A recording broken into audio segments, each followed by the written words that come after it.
आज हम समझेंगे पर्सनालिटी का मतलब। तो पर्सनालिटी का मतलब क्या होता है?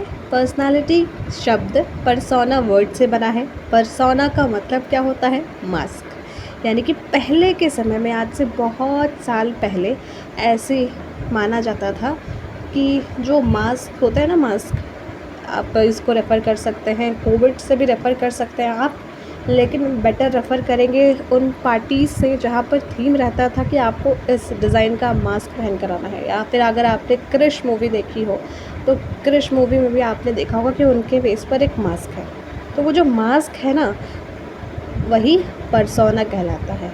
अब आप बोलेंगे कि मास्क तो कोई ऑब्जेक्ट हो गया, पर्सनालिटी तो हमारी खुद की होती है, तो फिर ये ऑब्जेक्ट से कैसे कंपैरिजन हो रहा है? यहाँ पर घबराइए मत या कंफ्यूज मत होइए।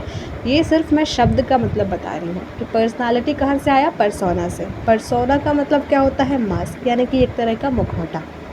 तो पहले के समय में ये लोग सोचते थे, यानी जितने भी लोग थे दुनिया में, वो सभी ये सोचते थे, मेजॉरिटी, कि पर्सनालिटी मतलब होता है मुखौटा। किसी एक इंसान का मुखौटा, जो कि कोई एक ऑब्जेक्ट नहीं है, ना एक मास्क, टिपिकल मास्क जो हमें फेस पर दिखाई दे वो नहीं है, लेकिन एक तरह का मुखौटा है जो इनविजिबल है, जिससे लोग एक दूसरे को दिखाते रहते हैं कि हम ऐसे हैं, हम वैसे हैं, हम ये करते हैं, हम वो करते हैं, ऐसा। लेकिन साइकोलॉजी में जब पर्सनालिटी की बात होती है, यानी कि पर्सनालिटी के मीनिंग की बात होती है, तब साइकोलॉजी में पर्सनालिटी का मीनिंग ये होता है कि पर्सनालिटी से हमें किसी इंसान के भीतर की इमोशंस, सोचने का तरीका, इन सभी के पैटर्न्स पता चलते हैं।